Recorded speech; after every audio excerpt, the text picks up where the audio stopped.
வணக்கம். கதையில் உங்களுடன் இணைவது நான் குமுதா மகேஷ். ஒரு அசாதாரண சூழ்நிலையில் தேவரூபன் ரதி தேவியின் திருமணம் நடக்கிறது. ரதி தனக்கு திருமணம் ஆனதை தன் அப்பா அம்மாவிடம் சொல்லாமல் தாலியை மறைத்து பிறந்த வீட்டிலேயே இருந்து கொண்டு அவ்வப்போது புகுந்த வீட்டிற்கும் அலுவலகத்திற்கும் சென்று தன் காதல் கணவனை பார்த்து வருகிறாள். தேவா தன்னுடன் சேர்ந்து நடக்கவும் ரதி அங்கேயே நின்றாள். என் கூடவே எங்க வரீங்க? வீட்டுக்கு கிளம்புங்க முதல்ல என்றாள் ரதி. வீட்டுக்கு தான் போறோம். இப்போ நம்ம 2 பேரும் ஒன்னா உங்க வீட்டுக்கு போறோம். உங்க அம்மாவும் அப்பாவும் வீட்டில் தானே இருக்காங்க. அவங்க நம்மள ஏத்துக்கிட்டாங்கன்னா ஓகே, இல்லைனா நீயும் உங்க அக்கா அசோக்கை நம்பி வீட்டை விட்டு வந்த மாதிரி என் கூடவே என் வீட்டுக்கே வந்துடு என்றான் தேவா சீரியஸாக முகத்தை வைத்து கொண்டு. தினமும் என்னை டிராப் பண்ணிட்டு போயிடுவீங்க, இன்னைக்கு மட்டும் என்ன ஆச்சு உங்களுக்கு? ஏன் இந்த மாதிரி எல்லாம் பண்றீங்க என்றாள் ரதி. யாராவது தெரிந்தவர்கள் வருகிறார்களா என்று சுற்றி சுற்றி பார்த்து கொண்டே. இன்னைக்கும் உன்னை டிராப் பண்ணிட்டு போயிருப்பேன், நீதான் என்னை கெஞ்ச வைக்கிறியே என்றான் தேவா தன் கூலர்ஸை முன்னேற்றிக்கு ஏற்றிவிட்டபடியே. எப்பவுமே நீங்க ஒன்று நினைச்சா அது நடந்தே ஆகணும். நீங்க நினைச்சதை நடக்கிற வரைக்கும் விட மாட்டீங்க, அப்படித்தானே என்றாள் ரதி. அடம் பிடிச்சாதான் நமக்கு வேண்டியது கிடைக்குது, அது என்னோட தப்பு இல்லையே என்றான் தேவா. அப்புறம் நீ பேசினதுல ஒரு கரெக்ஷன். இப்போ அடம் பண்றது நீதான். எப்பவுமே நான் உன்னை டிராப் பண்ணின உடனே கேட்காமையே எனக்கு சேர வேண்டியது கிடைக்கும். ஆனா இன்னைக்கு அடம் பண்றது நீதான் என்றான் மெதுவாக ரதியின் வீடு இருக்கும் திசையில் நடந்து கொண்டே.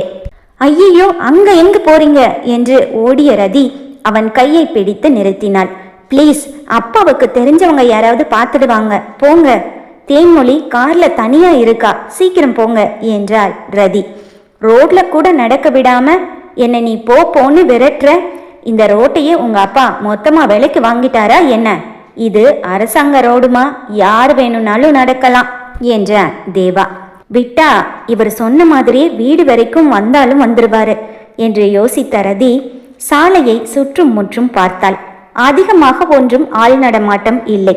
சாலை ஓரத்தில் இருந்த பியூஸ் போன மின் விளக்குகள் தலை கவிழ்ந்து சாலையில் நின்றிருக்க, சாலையின் ஓரத்தில் இருந்த அந்த பெரிய அரச மரத்திற்கு பக்கத்தில் தேவாவை இழுத்துச் சென்றார் ரதி.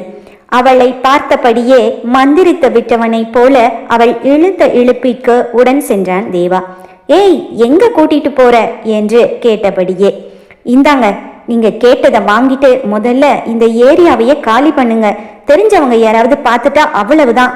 உங்களுக்கு தான் அந்த கவலையெல்லாம் எதுவுமே இல்லையே என்று தேவாவின் கன்னத்தில் அழுத்தமாய் ஒரு முத்தத்தை பதித்துவிட்டு நகர முயன்றவளின் இடையை தன் கரங்கள் கொண்டு கைது செய்து அவளை தன் அருகில் நெருக்கியவன், கேட்ட உடனே கொடுத்திருந்தேனா நான் சும்மா போயிருப்பேன். இங்க ஆள் நடமாட்டம் வேற இல்ல, ஒரே இருட்டு என்று அவள் முகத்தை நெருங்கியவன் அவள் கண்கள், நெற்றி, கன்னங்கள், உதடு என்று முகத்தில் ஒரு இடம் விடாமல் முத்தமலை பொழிந்தான். ஐயோ, போதும் போதும் என்று அவனை தள்ளிவிட்ட ரதி, பாய், குட் நைட் என்று கூறிவிட்டு நடக்க, பாய் செல்லம்மா, நாளைக்கு ஆபீஸ்ல பார்க்கலாம் என்றவன் இருளில் தீட்டிய ஓவியமாய் நடந்து செல்லும் தன் நாயகியை பார்த்து கொண்டே நின்றிருக்க, பாட்டியிடமிருந்து போன் வந்தது. போனை எடுத்து பேசிக்கொண்டே காரை அடைந்தான் தேவா. அத்தா, எங்க போனீங்க இவ்வளவு நேரம் என கேட்ட தேன்மொழியிடம், ஒரு சின்ன வேலை, அதான் இதோ இன்னும் 10 நிமிஷத்துல வீட்டுக்கு போயிடலாம் என்றான். வீட்டிற்கு சென்றதும் உறக்கம் வரவில்லை ரதிக்கு. காரணம், தேன்மொழி தேவாவிடம் எடுத்துக்கொள்ளும் உரிமைதான். சாப்பிட்டு முடித்து படுக்கைக்கு வந்தவள் மெதுவாக அப்பாவும் அம்மாவும் தூங்கச் சென்று விட்டார்களா என்று பார்த்துவிட்டு அறையை தாளிட்டு விட்டு தேவாவிற்கு போன் செய்தாள்.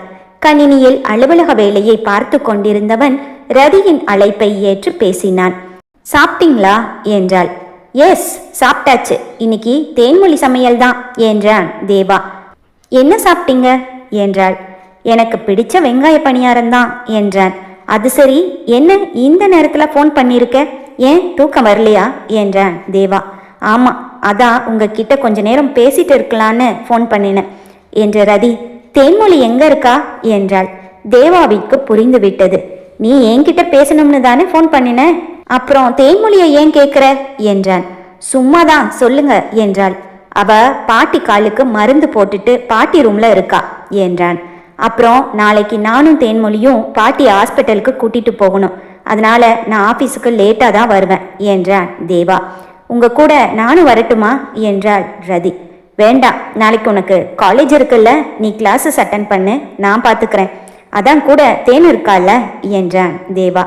அடுத்த நாள் மதியம் கல்லூரி எப்போது முடியும் என்று காத்து கொண்டிருந்தவள் ரேணுவுடன் சேர்ந்து அலுவலகம் வந்தடைந்ததும் நேராக தேவாவின் அறைக்கு முன் நின்றாள். ஹாஸ்பிட்டல் போயிட்டு வந்துட்டாரா இல்லையான்னு தெரியலையே.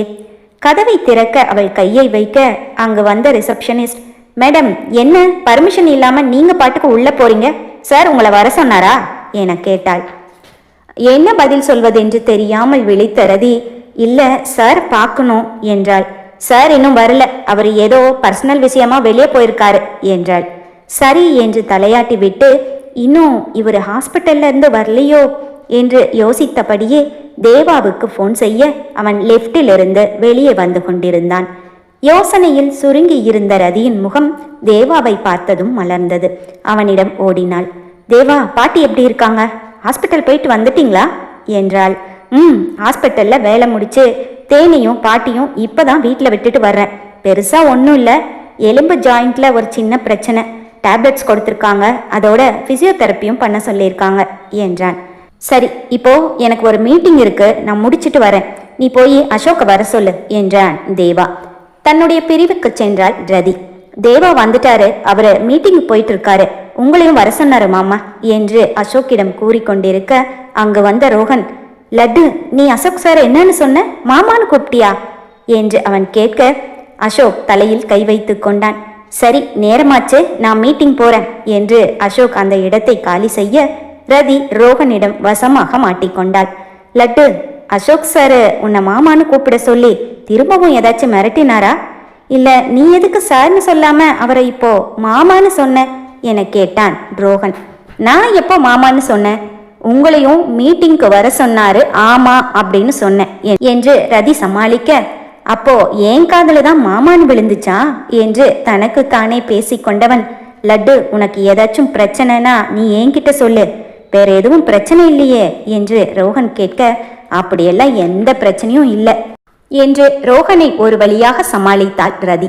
அன்று மாலை ரதியை கேபினுக்கு அழைத்தான் தேவா. ரதி, தேனுக்கு புது மொபைல் ஒன்று வாங்கி கொடுக்கணும், அவகிட்ட இருக்கிறது ரொம்ப ரொம்ப பழசு, அதுல வாய்ஸ் சுத்தமா கேட்கவே மாட்டேங்குது. அதான் இன்னைக்கு சாயங்காலம் அவளை வெளியே கூட்டிட்டு போறேன்னு சொல்லியிருக்கேன், நீயும் வர்றியா என கேட்டான் தேவா. முதலில் வரவில்லை என்று கூறியவள் பிறகு என்ன யோசித்தாலோ தெரியவில்லை. நானும் வரேன் என்றாள். அலுவலக நேரம் முடிந்து விட்டதால் எல்லோரும் கிளம்பி இருந்தார்கள். தேவாவும் கிளம்பிவிட்டான் என்று நினைத்த ரோஹன் தேவாவின் டேபிளில் வைப்பதற்காக ஒரு ஃபைலை எடுத்துக்கொண்டு வந்தான். தேவா இல்லை என்ற நினைப்பில் கதவை திறந்து கொண்டு உள்ளே நுழைந்தான்.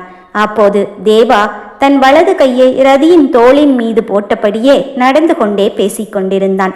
உனக்கும் ஏதாச்சும் வாங்கணுமா என அவன் கேட்டுக்கொண்டிருக்க உள்ளே நுழைந்த ரோஹன் உரிமையாய் ரதியின் தோளில் கை போட்டு நிற்கும் தேவாவை பார்த்ததும் அதிர்ச்சியாகி நின்றான். அண்ணா, சாரி, நீங்க போயிருப்பீங்கன்னு நினைச்சேன் என்று அவன் இருவரையும் குழப்பமாக பார்க்க தேவா ரதியின் தோளின் மீது இருந்த தன் கையை எடுத்து கொண்டான். ரதியும் நகர்ந்து கொண்டாள். ஃபைலை டேபிளின் மீது வைத்துவிட்டு இருவரையும் மாறி மாறி பார்த்துவிட்டு வெளியே சென்றான் ரோஹன். போச்சு, ரோஹன் பார்த்துட்டான், நாளைக்கு என்னை கேள்வி மேல கேள்வி கேட்டு கொல்ல போறான், அவனை எப்படி சமாளிக்கிறதுன்னு தான் தெரியல என்றாள் ரதி. கல்யாணம் ஆனதை மறைச்சு வச்சா இப்படிதான், இந்த மாதிரி பிரச்சனையெல்லாம் வரும்னு நான் தான் ஏற்கனவே சொன்னேன் இல்ல. ரோஹன் தைரியமா வந்து என்கிட்ட எந்த கேள்வியும் கேட்க மாட்டான், நீ தான் மாட்ட போற என்றான் தேவா சிரித்து கொண்டே.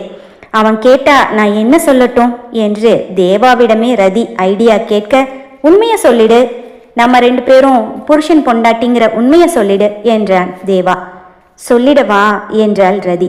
ஆமா சொல்லிடு, அப்பதான் நீங்க டென்ஷன் இல்லாம ஒர்க் பண்ண முடியும் என்றான் தேவா. சரி வா, தேன்மொழி வெயிட் பண்ணிட்டு இருப்பா, வீட்டுல போய் அவளை பிக்கப் பண்ணிட்டு போகலாம் என்று தேவா கூற தன் பைக்கை எடுத்து கொண்டிருந்த ரோஹன் ரதி தேவாவுடன் காரில் செல்வதையும் கவனித்தான். ரோஹன் நம்மளதான் பார்த்துட்டு இருக்கான், நாளைக்கு நீ நல்லா மாட்டின என்றான் தேவா. பின் தேவாவும் ரதியும் வீட்டிற்கு சென்று தேன்மொழியை அழைத்து கொண்டு மொபைல் ஷோரூமுக்கு சென்றனர். தேன்மொழிக்கு ஒரு நல்ல மொபைல் போனாக தேவாவே தேர்வு செய்து வாங்கி கொடுத்தான். பின் ரதியிடம் உன்னோட போனை கொடு என்று வாங்கி பார்த்தவன் அவளுக்கும் ஒரு புது போனை வாங்கினான்.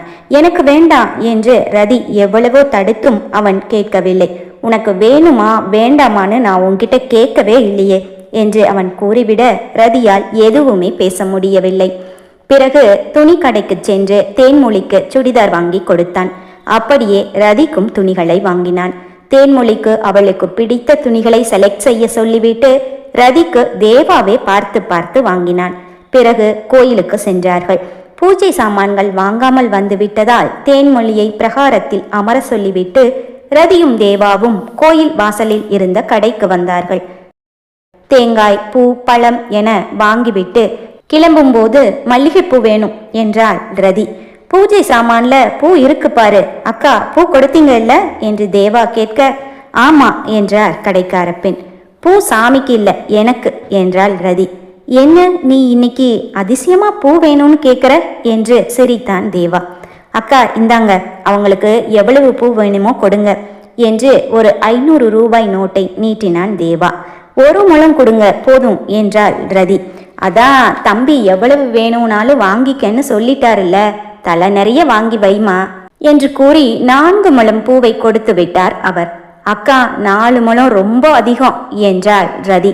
புருஷன் வாங்கி கொடுக்கறப்ப வேண்டான்னு சொல்லக்கூடாதுமா, வாங்கிக்க என்றார் அவர். ரதி அதிகமா இருந்தா தேன்மொழிக்கு கொஞ்சம் பூ கொடுத்துடு என்றான் தேவா. நீங்க தேன்மொழிக்கு துணி, மொபைல், சாக்லேட்னு என்ன வேணும்னாலும் வாங்கி கொடுங்க, ஆனா பூ மட்டும் வாங்கி கொடுக்க கூடாது, நான் தரமாட்டேன் என்றாள் ரதி. ஏன் என்னாச்சு செல்லம்மா, திடீர்னு இப்படி டெரரா மாறிட்ட என்றான் தேவா. அது அப்படிதான் என்று கூறிவிட்டு அந்த கடைக்கார அக்காவிடமே பூவை வைத்து விடச் சொல்லி தலை நிறைய மல்லிகை பூவை வைத்து கொண்டாள். இப்போ நீ இன்னும் அழகா இருக்க என்றான் தேவா. தேன்மொழியோ ரதியையும் அவள் தலையில் இருந்த பூவையுமே மாறி மாறி பார்த்தாள். சாமி தரிசனம் முடிந்ததும் தேன்மொழி தேவாவின் நெற்றியில் விபூதி வைத்துவிட ரதிக்கு தாங்க முடியவில்லை. பிரகாரத்தை சுற்றி வரும்போது தேவாவின் கையை பிடித்து இழுத்து நிறுத்தியவள் கண்களால் தேன்மொழி முன்னே போகட்டும் என்று சைகை செய்ய தேவாவும் அவன் நடையின் வேகத்தை குறைத்து கொண்டான்.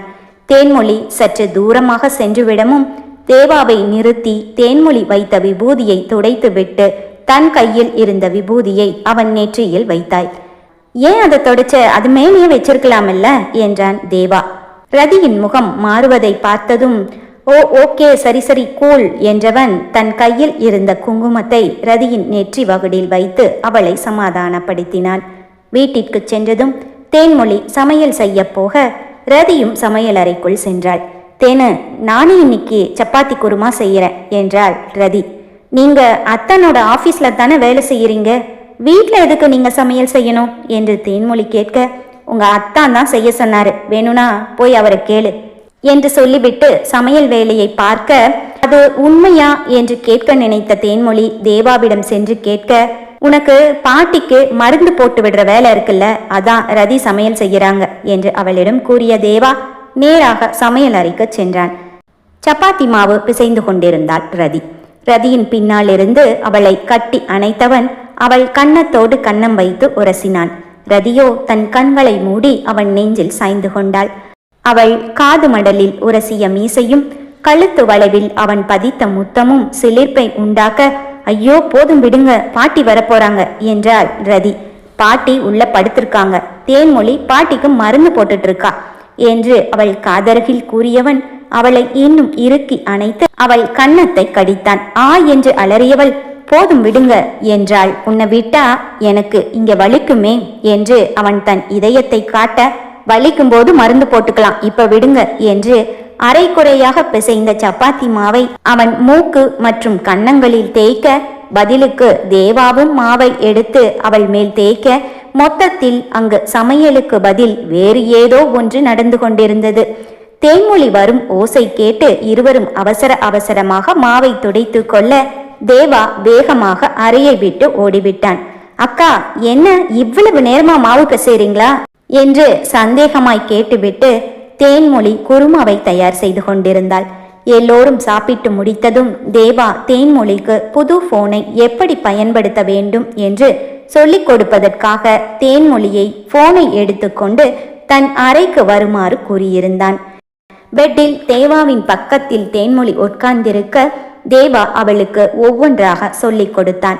எதிரில் சற்று தூரத்தில் சுவருக்கு பக்கத்தில் இருந்த சோஃபாவில் உட்கார்ந்திருந்தாள் ரதி. தேன்மொழி இருக்கும்போது ரதி தேவாவிடமிருந்து விலகித்தான் இருக்க வேண்டும். ஏனென்றால் தேன்மொழிக்கு இவர்கள் திருமணம் செய்து கொண்ட விஷயம் தெரியாதே. ஆனால் தேன்மொழி தேவாவிடம் உரிமையாக பக்கத்தில் இருக்க ரதிக்கு அவனிடமிருந்து விலகி இருப்பது என்பது கொஞ்சம் கஷ்டமாகத்தான் இருந்தது. தேவா புது போனின் இயக்கத்தை பற்றி சொல்லிக் கொடுக்க தேன்மொழி அதை ஆர்வமாக கேட்டுக்கொண்டிருந்தாள். தேன்மொழி, இங்க வாயே, நான் வேணும்னா உனக்கு சொல்லித்தரேன் என்றாள் ரதி. வேண்டாம், அத்தானே நல்லாதான் சொல்லி கொடுக்கிறாரு, அவர்கிட்டயே கேட்டுக்கிறேன் என்றாள் தேன்மொழி. அவள் அப்படி கூறியதும் தேவா தன் பார்வையை ஒரு சில வினாடிகள் ரதியின் மீது பதித்து விட்டு மீண்டும் மொபைலில் கான்டாக்டில் இருந்த எண்களை சேவ் செய்து கொண்டிருந்தான். தேவா ரதியை கண்டுகொள்ளாமல் அவன் தேன்மொழியிடம் பேசி சிரித்து நேரத்தை செலவிடுவதை ரதியால் தாங்கிக் கொள்ள முடியவில்லை. ரதி அவள் வைத்திருந்த மல்லிகை பூவை எடுத்து முன்புறம் போட்டாள். தன் மொபைலில் இருந்த பாடல்களில் ஒவ்வொன்றாக தேடி தேடி ஒரு பாடலை தேர்வு செய்தாள். அந்த பாடலை சத்தமாக ஒலிக்கச் செய்தாள். மல்லிகைப்பூ வெச்சு வெச்சு வாடுது அந்த ஒரு வரியில் பாடலை நிறுத்தினாள். மீண்டும் மீண்டும் அதே வரியை ஒலிக்கச் செய்தாள். தேன்மொழியிடம் எதையோ சீரியஸாக சொல்லிக் கொண்டிருந்த தேவா ரதியை திரும்பி பார்த்தான். அவன் வாய் தேன்மொழியிடம் பேசிக்கொண்டிருந்தாலும் கண்கள் ரதியையும் அவள் மல்லிகை பூவை எடுத்து முன்புறமாக போட்டு அவனையே ஓரக்கண்ணால் பார்ப்பதையும் கவனித்து கொண்டுதான் இருந்தான். கூடவே மொபைலில் ஒலிக்கும் பாடலையும் கேட்டுக்கொண்டுதான் இருந்தான். அடுத்து பாடலின் 2 வரிகளை சேர்த்து ஒலிக்க செய்தாள் ரதி. மல்லிகைப்பூ வெச்சு வெச்சு வாடுதே, அந்த வெள்ளி நிலா வந்து வந்து தேடுதே, மச்சான் எப்போ வர போற, மச்சான் எப்போ வர போற, இதே வரிகளை மீண்டும் மீண்டும் ஒலிக்கச் செய்து கொண்டிருந்தாள் ரதி. தேவா மீண்டும் ரதியை பார்த்தான். இதற்கு மேல் அவனால் தேன்மொழிக்கு எதையும் விளக்கிச் சொல்ல முடியவில்லை. அவன் கவனம் முழுவதும் ரதியின் மேல் வந்துவிட்டது. அத்தா, இது என்ன ஆப்பு? இந்த ஸ்கிரீனை எப்படி மாற்றணும் என்று தேன்மொழி கேள்வி மேல் கேள்வி கேட்டுக்கொண்டிருக்க தேவா ரதியையே தான் பார்த்து கொண்டிருந்தான்.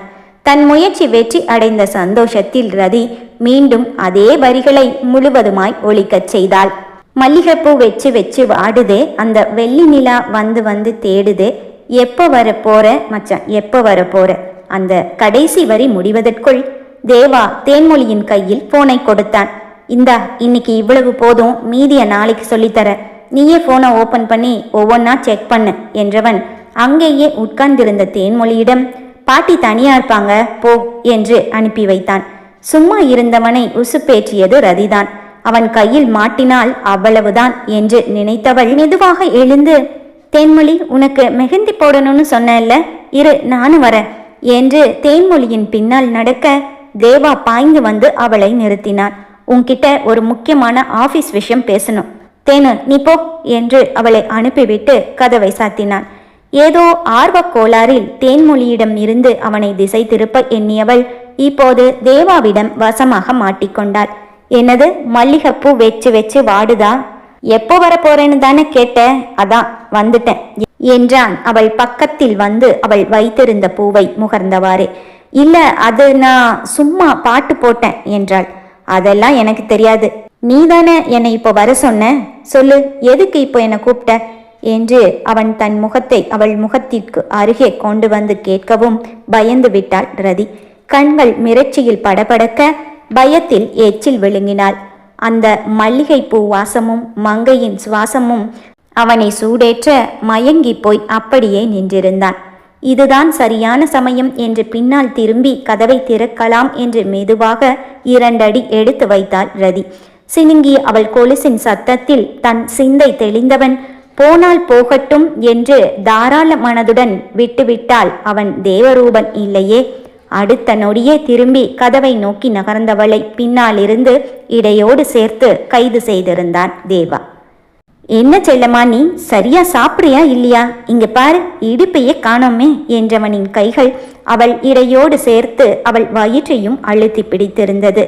இப்போது பின்னாலிருந்து மல்லிகை பூவின் வாசத்தை ஆசையோடு தன் நுரையீரல் சுவாசத்திற்குள் நிரப்பிக்கொண்டான்.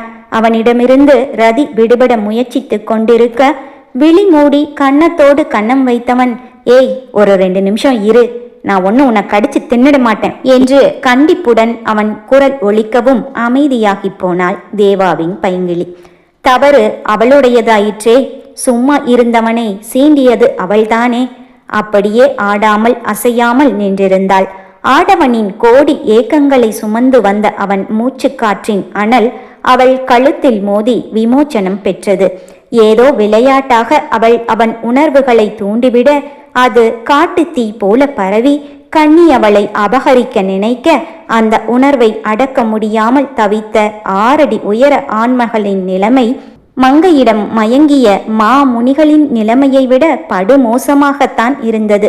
அவனிடம் ரசாயன மாற்றத்தை தூண்டி அவனை சோதிக்கும் மங்கையை விடவும் முடியாமல் தொடவும் முடியாமல் கட்டி அணைத்து தன் கண்களை மூடி நின்று காதல் கடலில் மூழ்காமலேயே முத்தெடுத்து கொண்டிருந்தான் தேவா. பின்புறம் இருந்த அவளை தன் பக்கமாய் திருப்பியவன், ஏண்டி இப்படி பண்ற? என்னை பார்த்த உனக்கு பாவமா இல்லையா என்று தேவா கேட்டபோதுதான் அவள் விளையாட்டாக நினைத்தது எவ்வளவு பெரிய விஷயம் என்பது அப்போதுதான் அவளுக்கு புரிந்தது. அவன் உணர்வுகளோடு அல்லவா அவள் விளையாடி இருக்கிறாள். அவளுக்கு எப்படியோ தெரியவில்லை. ஆனால் அவனுக்கு அது ஒரு பெரிய ஏமாற்றம் என்பது ரதிக்கு இப்போதுதான் புரிந்தது. நான் சும்மாதான் விளையாட்டா, சாரி என்று அவனை இறுக அணைத்து கொண்டாள். சில நொடிகள் அவள் அணைப்பில் தன்னை மறந்து நின்றவன், இதுக்கு மேல என்னால உன்னை விட்டு கண்டிப்பா இருக்க முடியாது. நாளைக்கே நான் வந்து உங்க வீட்டுல பேசதான் போறேன். இனிமே உன் பேச்ச நான் கேட்கறதா இல்லை என்றான் தேவா அவளை அணைத்தபடியே. ப்ளீஸ் ப்ளீஸ், வேண்டாம் வேண்டாம் என்றாள் ரதி. அவள் அப்படி சொல்லவும் சொல்லென்று வந்த கோபத்தில் அவளை தள்ளிவிட்டு கதவை திறந்து கொண்டு வெளியே தோட்டத்தில் வந்து நின்று விட்டான். அவனை தேடி ரதியும் தோட்டத்திற்கு வந்தாள். நான் கிளம்புற நேரமாச்சு என்றாள். நான் வேண்டான்னு சொன்னா மட்டும் இங்கேயே இருந்துட போறியா என்றான் கோபமாக. மணி 9 ஆயிடுச்சு என்றாள். அவன் காரில் அழைத்து வந்து விடுவான் என்ற எண்ணத்தில். ஆமா, 9 ஆச்சு, அதுக்கு என்ன இப்போ என்று அவன் கூறவும் பெண்ணவளுக்கு ஏமாற்றம்தான். சரி, நான் கிளம்புறேன் என்று நகர்ந்தவள் தன் கைகளை நெஞ்சின் குறுக்கே கட்டி பாறையாய் இறுகி நிற்கும் ஆடவனின் கன்னத்தில் ஒரு முத்தத்தை பதித்துவிட்டு பாய், குட் நைட் என்று கூறிவிட்டு அவன் பதில் பேச மாட்டான் என்பதை உணர்ந்து நடந்து கொண்டிருந்தாள். வெளியில் வந்து தேவாவின் வீட்டிற்கு அருகில் இருந்த பஸ் ஸ்டாப்பில் போய் நின்றாள். மனது பாரமாகவே இருந்தது. அவள் மனதிலும் அழுத்தம். என்ன செய்வது, எப்படி செய்வது என்ற குழப்பம். மணி 9க்கு மேல். பஸ் ஸ்டாப்பில் 1-2 ஆண்களை தவிர வேறு யாரும் இல்லை. இந்த இருட்டில் கோபத்தில் எப்படியோ போகட்டும் என்று தனியாக அனுப்புகிறாரே என்ற ஆத்திரமும் அழுகையும் அவள் கண்களை ஈரப்படுத்தி இருந்தது. காரின் ஹாரன் சத்தத்தில் தலை நிமிர்ந்து விழி உயர்த்தியவள் தேவா காரில் இருப்பதை பார்த்ததும் அவள் மனம் சந்தோஷமானது. ஓடிச் சென்று காரில் ஏறிக்கொண்டாள். இப்போ ஏன் வந்தீங்க? நான் பஸ்ல போறேன்னு சொன்னப்ப சும்மா தானே நின்னீங்க என்றாள்.